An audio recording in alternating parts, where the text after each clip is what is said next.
Daniel thought everything would be easier now. He had found peace. He had found faith. He had found God.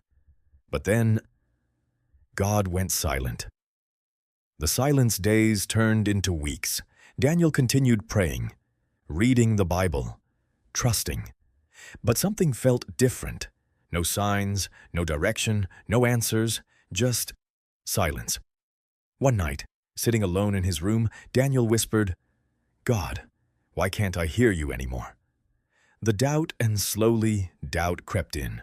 Was it all just in my mind? Was I imagining his presence? Did I do something wrong? Narrator, slightly intense. This is where most people give up, not when life is loud, but when God is quiet. Daniel remembered stories from the Bible. Even great men of faith felt this. David cried out in the Psalms. Job questioned everything.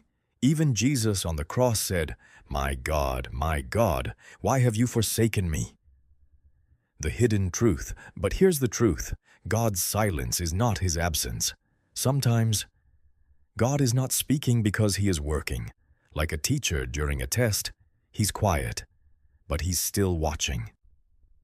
The test of faith. Daniel didn't feel God anymore, but he made a decision. Even if I don't feel him, I will still follow him. That's when faith becomes real. Not when you feel strong, but when you choose to believe anyway. He read another verse, "For we walk by faith, not by sight." 2 Corinthians 5:7, the breaking moment. One evening, Daniel went for a walk. No phone, no distractions, just silence. And for the first time, he stopped asking for answers. Instead, he said, "God, I trust you, even in this silence." And in that moment, something changed. Not outside, but inside.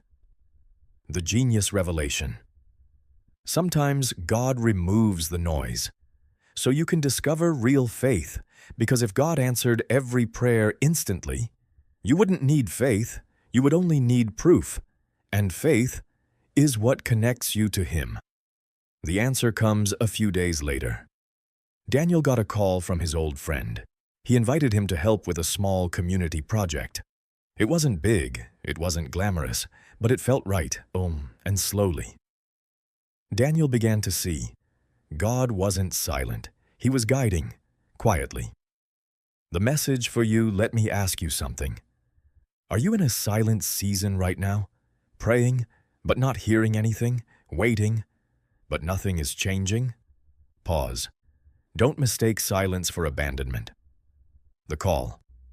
God is still there, even when you don't feel Him, even when you don't hear Him, even when everything seems still, because sometimes the strongest faith is built in silence. Final message. So if you're waiting, keep praying, keep trusting, keep believing, because one day you'll look back and realize God was working, even when He was silent. And maybe right now, in the quiet, God is preparing something greater than you can imagine.